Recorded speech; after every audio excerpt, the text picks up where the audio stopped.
AI topics that matter to regular people. Thanks for checking out the show. Today is June 10th, 2025, and we're going to cover some news stories that have come across my feed recently, and I think you ought to check out. Show's going to be unedited and unfiltered. That way, you know it's real. So, hey, let's just dig right in and get to our first story. So, this one is about Raspberry Pi and what they have to say about generative AI and vibe coding. So, Raspberry Pi, if you're not familiar, they're a company that's really kind of popularized the idea of hobbyist computing with micro devices. I think it's pretty clever. They have kits and packs and tutorials and systems you can use to make these really small computers out of really tiny components. You can put them in all kinds of things. It's just really cool. Any kind of computer hobbyist kind of stuff. Well, anyway, the company has released a position paper of sorts, warning against the growing trend of vibe coding. Now, if you're not familiar with what vibe coding is, it's kind of a concept, kind of a phrase that's really become more well known recently with AI stuff. But essentially, it's the idea that using some of these AI position tools like Claude Code or Codex or Windsurf or a whole bunch of different tools like this, you can essentially kind of even talk to the AI system or type out, what you'd like it to do, and it can generate code for you and create systems and even full-on programs, right? It's a pretty neat idea, practice, at least according to some people. But yeah, vibe coding, and their Raspberry Pi is essentially kind of warning against this growing trend of vibe coding using AI to produce code because they think it could cause some underlying issues with kind of how people might develop as programmers. If there's going to be any kind of future to programming or software engineering as a vocation. In the paper, they argue that while AI can generate functional code from natural language prompts, skilled human programmers are hopefully going to remain essential as part of software development and engineering. They need to develop these kind of critical thinking skills, problem solving skills, this kind of capability to um, find out what's not working in the software, kind of come up with solutions how to fix it, identify bugs as they call it in the software, and ultimately come up with fixes and solutions for the problem.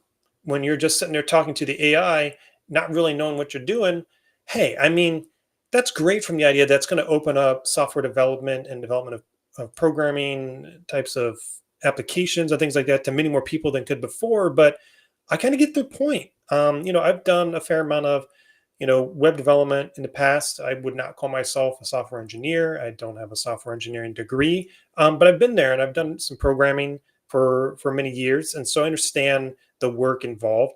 And I also understand, what can go wrong if you don't know what you're doing and you put your code out there, you push it to production, as you would say. Um, and so Raspberry Pis, they're really kind of making this, they're putting their position out here at a time when many people in the software development, the software engineering field are wondering, do I have a future in this career? They're putting out this position that, there is going to be a place for programmers because despite how powerful AI is, there's things it can't do well. There's going to be deficiencies, and there really needs to be people involved in software development that know how to do more than just vibe code their way to some kind of product. So I think it's a really good take. I think those are the kinds of voices and thoughts in this kind of area that we need to see more of. Kind of a counter position. There are certainly a lot of mm, pessimistic feelings lately because a lot of people have been laid off. We talk about topics like employment and career development on this channel because that's going to be essential for people to really sort out, what their future is going to be as AI becomes more prolific in our world. We need to have these voices where reminding folks like, yeah, I mean, you still have a role. It may not be the same kind of thing. It may not be the same kind of role in the future, but there is a place for people who really understand software engineering and how to develop applications properly and securely. I'm involved in cybersecurity, so I think about that part of it quite a bit. This security aspect of programming. So, what is the key takeaway I think for this story that I think folks ought to hear is that, if you're in software development, you're in software engineering, just because it seems like there's a lot of people talking about vibe coding, don't let that make you feel like your role is diminished. Just because a lot of people may have been laid off may not entirely be because of AI, but there could be an impact. Don't let yourself think that there isn't a role for software engineering, because software development is still important. And for those people who are exploring with that kind of vibe coding concept, you're using some of these tools, that's great. That's an opportunity to see what you can do. But be mindful that there's plenty of growth that you might be missing out on if you don't get your hands dirty, as it were, get your hands to the keyboard and start typing and try and develop that yourself directly. So look at it from both angles, and look for those opportunities for growth. All right. Let's move to the next topic. The Washington Post plans to add random opinion writers edited by AI. So the Washington Post is launching a platform called Ripple, a controversial program that will use an AI coach called Ember to guide new opinion writers instead of human editors. So it's another case of a media company that is going to use AI tools to help increase the amount of media that they can put on their platform for consumption, um, presumably to lower their costs, because these writers, they cost money, right? And to do their job right just really eats into the bottom line. If I'm starting to sound a little cynical here, I apologize, but um, apparently the Washington Post has been struggling financially, so I can sympathize there. They appear to be losing tens of thousands of subscribers, apparently. So they're looking at ways to make it more profitable for them to create media for people to consume, so they can kind of keep their bottom line in a maintainable um, state. I, I struggle with this kind of concept. I talk about on the channel how we will have to come to grips with the fact that AI is going to become a big component of many different areas of our lives and of our jobs. Um, but I think we really need to be cautious where AI is being put in kind of direct control of content pipeline for news, very prominent news, um, organizations, because that is right where a lot of people are just getting their information about what's happening in the world just right away. And so this is looking to be primarily about opinion pieces and bringing in, non-professional or amateur writers into their system. So instead of having them being coached and having their material edited by humans, it's going to be edited by AI. That might be just more of a sign of the times. But I do have I get a little bit of pause when I think about when it's newspapers, news organizations, because again, it's not like it's like somebody's blog or something like that, where folks should always be somewhat skeptical and think about what information is there. With these higher profile organizations, I think more people are more apt to just accept what they're reading as fact, and we start to reduce some of these guardrails around media information and just being reviewed by AI. It'd be interesting to see, what kind of level of rigors they're going to be with that material. Anyway, I don't think the Washington Post is going to be the first nor the last organization to do this kind of thing in the media space. Um, but ultimately, what is my opinion on the matter?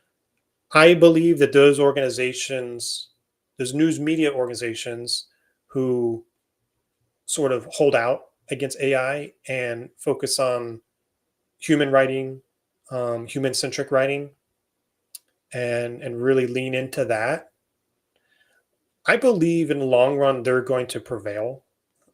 There are a lot of different areas of the human experience where I think people are really going to crave, desire, and seek out that human centered connection, and the arts and media are one of those, the main area for that, really, in my opinion.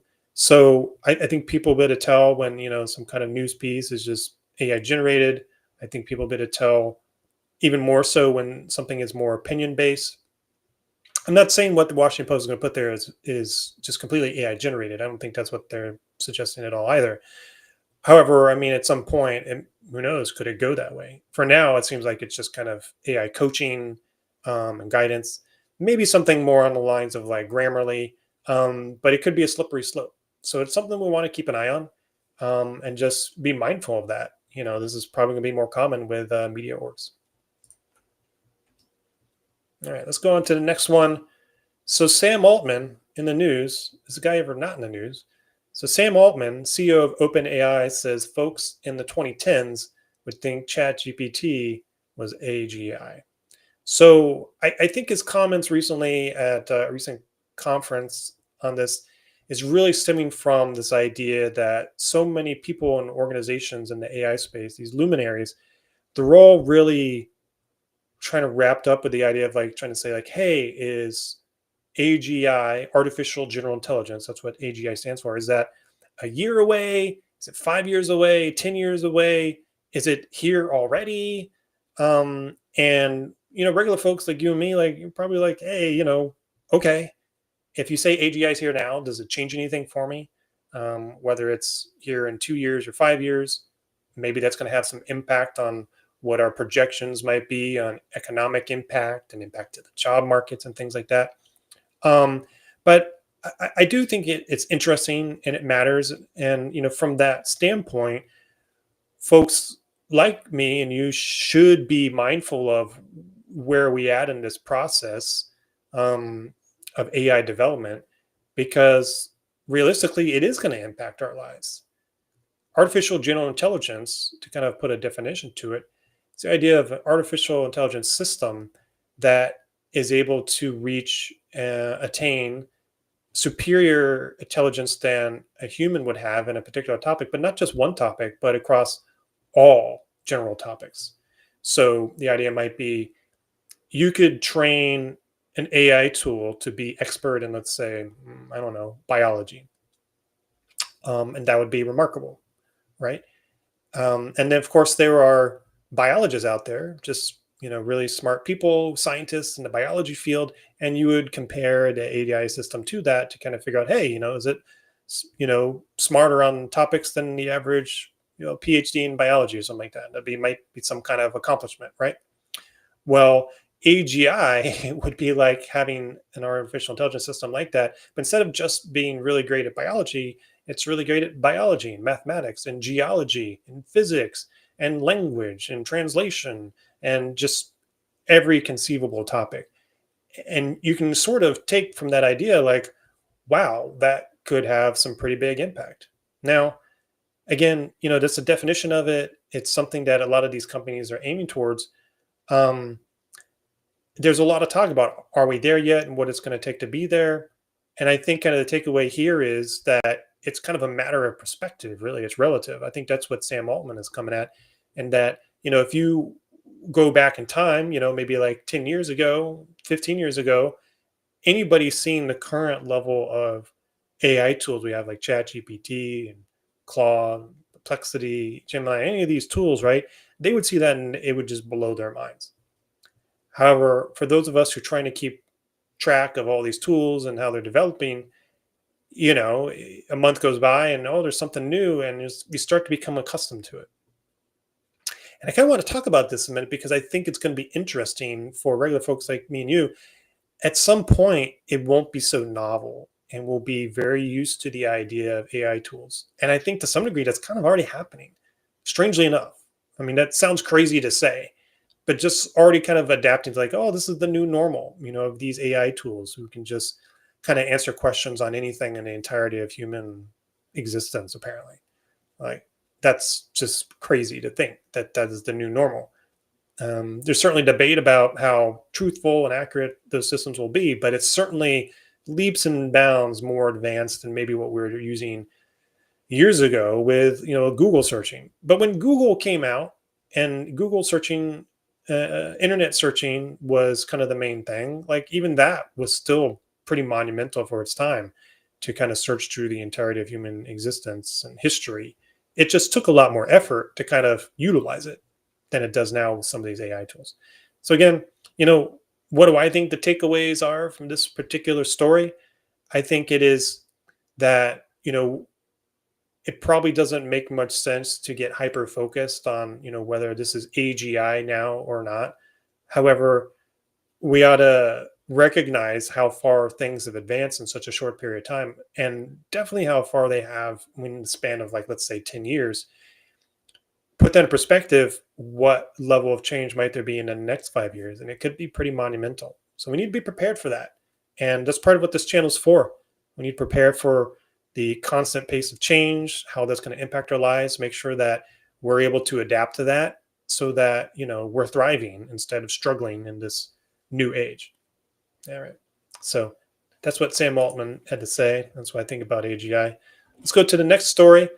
OpenAI again, this time kind of digging into a lawsuit that they're involved with. So OpenAI is appealing this rather sweeping um, legal order requiring it to maintain all of their logs, all of the ChatGPT logs. So logs, if you're not kind of savvy to the language there, so logs are really referring to um, like logs for keeping track of information like a company might have or on a boat or something like that. Well, logs and from a computer sense, the software that's running the AI tools, they're keeping track of data about what users are doing, what users are asking for, what users are seeing. Um, and yeah, so there is a lawsuit, a federal legal order against the company that OpenAI has filed an appeal against. Essentially, this order is requiring that OpenAI maintain indefinitely all the ChatGPT data that it retains. So this is really coming from a lawsuit that OpenAI is a part of. The New York Times and some other publishers have put forth a copyright lawsuit, and so essentially they're stating that ChatGPT has included millions of copyrighted works from different news organizations, and these publications were used without consent. So, as part of that lawsuit, the federal judge in the U.S. has essentially put this rather unprecedented order to ensure that ChatGPT, that OpenAI, retains these logs, this data, so that it can be used as part of analysis for the court case, as evidence, and that sort of thing. Um, I think this is pretty remarkable because the data that's in there, I mean, that much of that must essentially be data from users, right? So when you're using ChatGPT and you're putting in some prompts and you're asking it to do something, you're asking it questions, that's data. The results of that, the request, is probably going to be logged in its system. And in some cases, like that information is going to be used as part of training for the ChatGPT tool in the future and that sort of thing. So that's another reason why they might retain some of that. So the fact that there's this federal order to retain this information that's ultimately also potentially contains data from users could be rather sensitive, personal. Really wonder is this order is kind of violating user privacy rights, and so that creates a really interesting legal precedent. But I'm sure most folks probably don't care too much about that. I mean, this isn't a law blog or channel or something like that. But for those of us who are using AI tools, like me, and I'm sure many of you are, you should be, because one of the AI principles I talk about here is that we all ought to develop a certain level of AI literacy, because AI is out there now and it's no going back. So it's going to be part of our lives. We ought to know how to use it. And so if you're using it, even for just little things on a daily basis, you're sharing potentially personal information about yourself. Whether that's a wise thing to do, that's a different question. But I think this topic matters to regular people like me and you, because we need to recognize that there's this kind of Wild West thing going on right now. Organizations and courts and governments are still trying to figure out what they're going to be doing with AI. Are they going to regulate it? How are they going to regulate it if they do? What is user privacy as it relates to data that goes into AI? And so we potentially as users, might be impacted.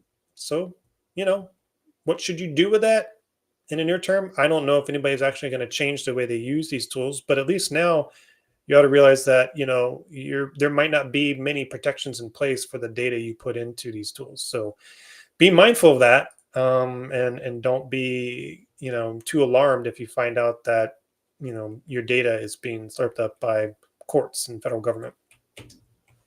All right. Let's go to our next and I think our last topic. So there are some things that humans are still better at than AI, like understanding flowers. So this one's a story coming out of Gizmodo. So apparently a new study was published in the Nature Human Behavior paper journal, reveals that AI models like ChatGPT struggle to understand physical concepts such as flowers compared to humans. Apparently, these researchers, they're testing different AI models and comparing them against human understanding, thousands of different words and phrases and things like that, trying to figure out, what AI excels at, and maybe concepts that it doesn't so well. And they found that AI really wasn't doing very well with these kind of sensory rich concepts that harken to like smell and touch and visual experience. One in particular example is understanding what flowers are and how humans experience them. Flowers, they have a lot of different aspects to them, right? So there's the visual component, what they look like, the colors. They have a smell to them, even like a touch, like very delicate, and that's very rich. And well, for anybody who's a garden's like, oh yeah, of course, I know that. And it might be very easy for somebody's tech pros and technical people to forget that like AI has no concept of that because you know AI is obviously not human, right? That's unfortunately that's an AI principle I think I need to talk about here. One of many, which is that AI obviously isn't human. It doesn't have a human experience, and as such, it's going to have a different concept of things from humans in many cases potentially. I think this paper is probably stating something that most folks would say is like, well, duh, that's obvious. But on some level, I think it's rather encouraging to see reinforcement of concepts of like how AI is going to be very different from humans. Its experience and how it understands things is going to be very different. And the reason why I find that encouraging, silly as that might sound, is that it will be a reminder that the human experience will continue to be important and meaningful. And so, kind of close out like the news stories and this show on this kind of like touchy feely kind of gushy story here. It's like I think that really matters. The human experience is what is going to drive so much of our activity in the coming years for what is going to remain important to people, to humans, right? As AI grows in capability and it becomes more advanced, there's going to be jobs and things that'll just be done by AI and eventually robots more and more. But there's going to be things that only humans will do. There's going to be things that just really matter to people. And they're going to want those things to come from other people. Otherwise, it won't have any soul to it. I can't think of a better way to describe it. I mean, maybe that sounds a little cliche, but there you go. Things like the arts, poetry, writing a novel, dancing, playing a music instrument, being a band, art, painting on paper, um, sculpture. A lot of the examples I could come up with are all artistic and creative, but there you go. Those are probably some of the best things. And of course, there's ideas of like AI art, and people are experimenting with that, and there's a lot of clever things that people are doing. But I believe really strongly that that's going to be second tier compared to the real thing, right? Something made by an actual person with their hands compared to something where they just talk to the computer and it put something. It's not to say it won't be impressive looking and interesting, but the imperfections that come from that human activity will have charm to it. That the time that it took to do it will have its own kind of quality to it that it'll be sought after.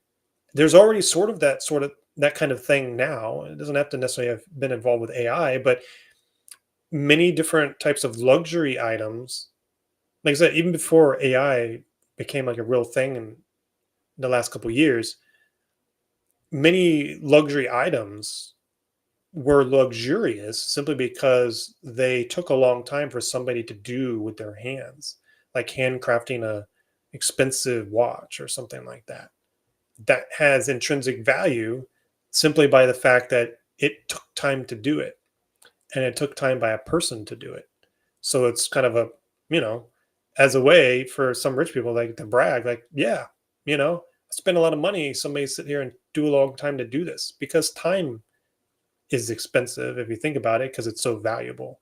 So As things continue to move faster and faster, as our jobs seem to look for ways we can figure out how to do things quicker and save time with AI, those things that we choose to do in our free time and our family time and our personal time that take longer, it's going to be more meaningful. So, yeah, I thought this was a nice story. I wanted to close out the news on today on that one. I think it's a sign of hope, an idea of the value of what humans have and what they experience. Well, thank you for checking out the show. That's what I have for you today. If you find this kind of content valuable or helpful, or even just maybe a little bit inspiring, thanks for checking it out. I appreciate a like or even a subscribe or follow on the channel. Really appreciate that. Anyway, hope you all are doing great. Take care. I'll see you next.